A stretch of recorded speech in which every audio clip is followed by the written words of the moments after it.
सुध आई गई बलम की को बनाई रे सुध आई गई।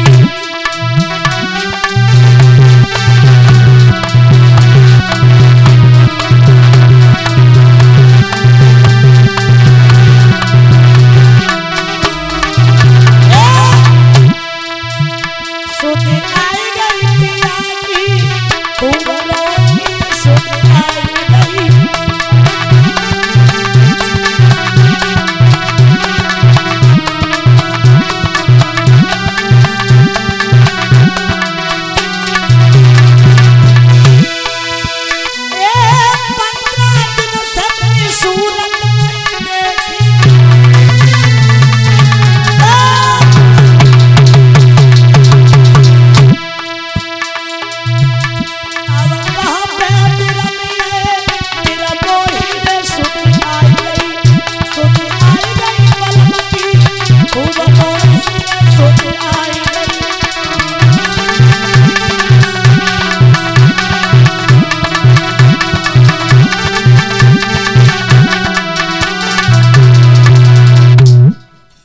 एक मुद्रा समग्र वीरेश यादव जंगला बिरियन अलीगंज से सुख और संपत्ति प्रदान करें। महाराज ध्यान रखना, इधर प्रसेन की पत्नी रो रही है, सत्यजित की पत्नी अपने पिया के पैर दबा रही और कह रही महाराज एक बात मेरे समझ में नहीं आई, ऐसा कहां को मरैया देवर की मट्टी नहीं मिली। कहा प्यारी ये बातें कभी छिपती नहीं है, बताने को तो हम बता दें लेकिन तुमने कहीं होठ खोल दिए। भैया गाँव सो गाँव मर गई सो गई कहूँ हम मारे जाए। पत्नी ने जवाब दिया इसका मतलब है पता है और बता नहीं रहे। तभी कहा गया है कि पति के आगे चाहे मुंह काट के धरती हो तो पहुंना है। ऐसी बातें क्यों कर रही हो? लेकिन एक बात कही है सत्यजित ने, क्या जिस भजन में नाम न हो उस भजन को गाना ना चाहिए।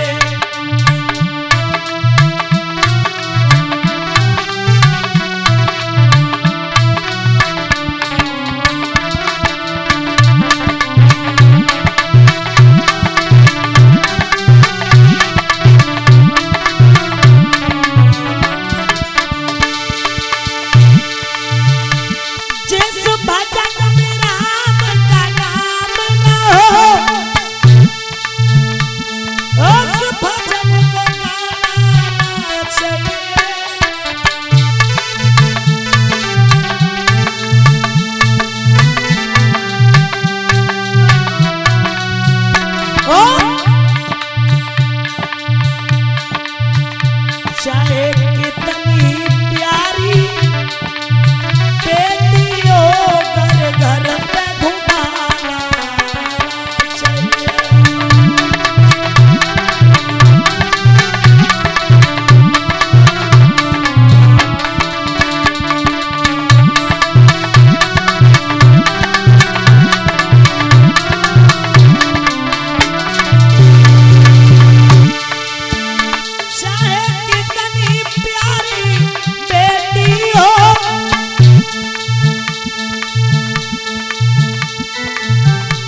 भुलाना चाहिए,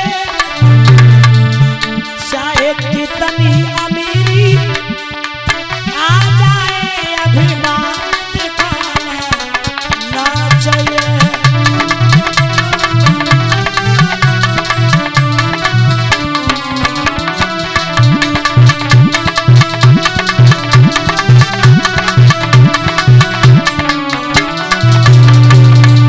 उसी समय का कि बताने को तो हम बता दें, लेकिन मेरे प्यारे श्रोता बंधु, जब पत्नी ने कहा महाराज हमें नहीं बताओगे फिर किसे बताओगे, बताना तो आपको पड़ेगा, बताइए। तो कहा प्यारी किसी से कहना नहीं, जब कन्हैया ये तो नहीं ऊपर से करिया है, ये तो नहीं भीतर से करिया है। एक दिन मैं मड़ी को गले में डाल करके गया, जाने फेर ही फेर मड़ी मांगी, और जब मड़िनाए दई और बन में दाव लगाओ, और मेरे भैया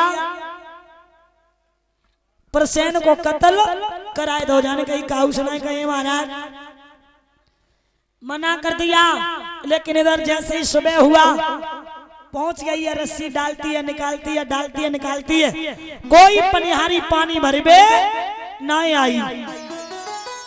एक आई, जवाब दिया बहन आप तो इतनी जल्दी आ गई, क्या बात है। उसने जवाब दिया बहन क्या बताएं, पानी तो घर में शाम को ही खत्म हो गया, लेकिन मैंने सोचा चलो सुबह जाएंगे। लेकिन तुम्हें तो पता ही है कि जब से हमारे देवर खत्म हुए हैं तब से हमारे घर की तो बट्टी बिगड़ गई। क्यों? बात तो सत्य है, लेकिन एक बात समझ में नहीं आती है, ऐसा कहां का मानने वाला आया तो तुम्हारे देवर की मट्टी ना मिली। जवाब दिया और कहा बताने को तो हम बता दे, लेकिन तुमने कहीं ओट खोल दिए। भैया गौ सो गौ, मर गई सो गई, गौ हम मारे जाए। श्रोता बंधुओं याद रखना, आज उसी समय उसने कह दिया मेरे पति ने ये बात हमें बताई है, लेकिन तुम किसी से मत कहना। बोली ठीक है। एक दिन मेरे पिया गए, इसने फेर मैंने मांगी और मैंने ना दई तो बने में दाव लगाओ, हमें देवर को कत्ल कराए दो। इसने पानी रखा, ये पहुंची दूसरी से, उसको ये बात बताई, उसने तीसरी को बताई, तीसरी से चौथी, चौथी से पांचवी, पूरी दोहरिका में खबर फैल गई कि मड़ी के लालच में सत्यजित के भैया प्रसेन का कत्ल हो गया। इधर क्या हुआ, मेरे भैया हर जगह खबर फैल गई। जब खबर फैल गई है तो महाराज भगवान कन्हैया को मणि का कलंक लगा। अरे जब कलंक लगा है और जब मणि का कलंक लग चुका है तो इधर नाना उग्रसेन के पास पहुंचे, कहा मुझे आज्ञा दो, मुझे मणि का कलंक लगा हुआ है। 15 जवानों को साथ में लिया और जैसे ही 15 जवानों को साथ में लिया और लेकर के पहुंचे, एक गुफा थी, गुफा के सामने शेर बना पड़ा था। 15 जवानों से कहा कि अगर 15 दिन के अंदर में इससे बाहर ना आए तो तुम समझ लेना कि हम मारे गए। तो क्या देखा, अंदर था एक विशाल भवन और जिसमें थी ललना बड़ी भई, ललना के ही पलने में अगर रुचि पड़ी थी बड़ी भई।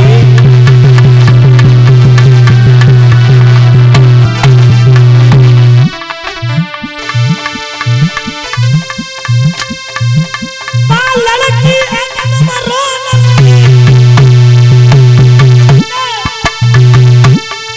बाकी मैया एकदम चीख पड़ी, तब जामन गयो कन्हैया ने महापारी हो लगी।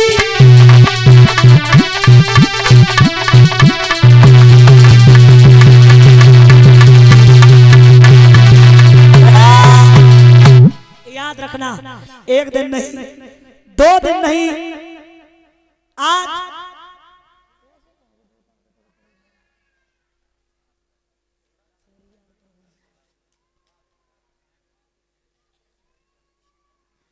मेरे भैया 27 दिन तक युद्ध चला। 28वें दिन भगवान ने घूसा मारा है और जैसे ही घूसा मारा तो उसी समय त्रेता वाली बात याद आ गई है चरणों में। जामंत जी प्रभु के गिर पड़े और कहा प्रभु आपने कैसा कष्ट उठाया। बोले तेरी लड़की के पास जो मणि है इसने हमें कलंकित कर दिया।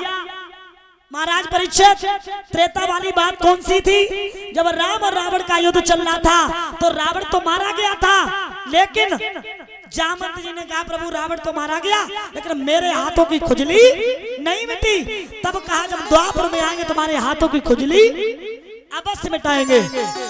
बोले प्रभु मणि को ले जाओ और मणि बालियों को ले जाओ।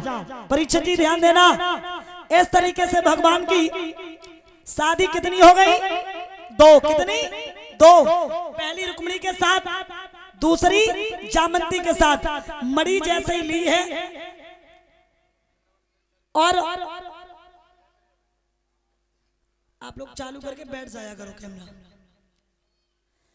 और जैसे ही मणि हाथ में मिली इधर जाकर के प्रसेन को, सत्राजित को जाकर के वो मणि दी।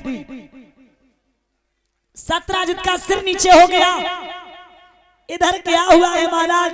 भगवान की पहली शादी रुक्मिणी के साथ, दूसरी जामंती के, तीसरी कालिंद्री के, चौथी महाराज सत्यभामा के और 5वीं उज्जैन देश के राजा महाराज बिंद, इनकी बिटिया का नाम था मित्रविंदा। 6वीं कौशल देश के राजा नगरजिती, इन्होंने एक प्रण किया था जो एक ही बार में 7 बैलों को नातेगा, उसके साथ में लड़की का विवाह होगा। और महाराज 7वीं शादी लक्ष्मणा के साथ। 8वीं भगवान श्री कृष्ण की बुआ हती सुरत की थी, इनकी बिटिया को नाम है तो भद्रा, भगवान बाऊ ले आए। शादी कितनी हो गई? कितनी हो गई माताएं? सुन रही कि नहीं सुन रही? 8। अब गौर करना, एक भौमासुर नाम का राक्षस था, इनके कैद में 16,100 लड़कियां बंद थी। इसने प्रण किया था कि जब तक 20,000 नहीं हो जाएंगी तब तक नहीं छोड़ेंगे।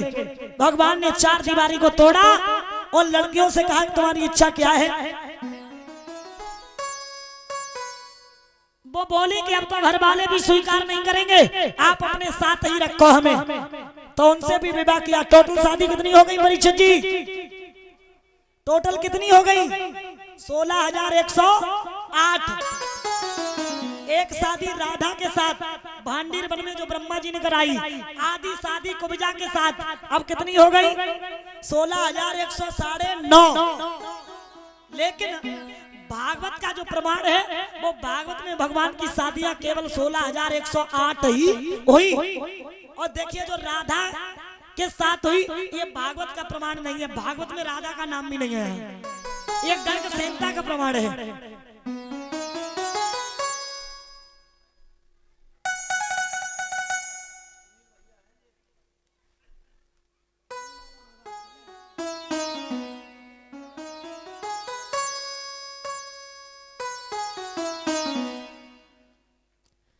ये सोनू यादव देवतरिया से निर्मा दीदी 501 नोटों का हार बिना सम्मान करी। समस्त स्टाफ के लिए 51 मुद्राएं सुनील भैया की बहन जी।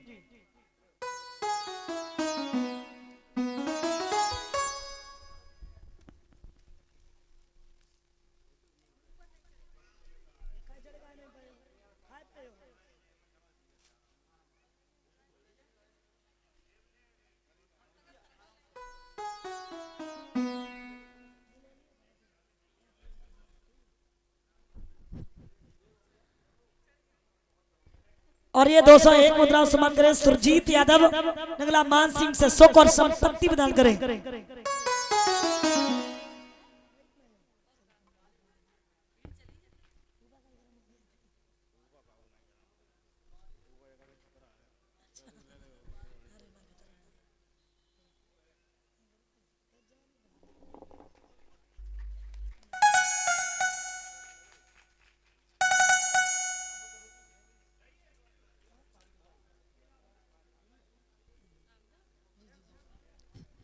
हेलो। और ये हमारे बड़े भैया और भाभी जो यहाँ सोने की अंगूठी पहना करके सम्मान कर रहे हैं, एक बार पहले जोरदार तालियां बजा दें।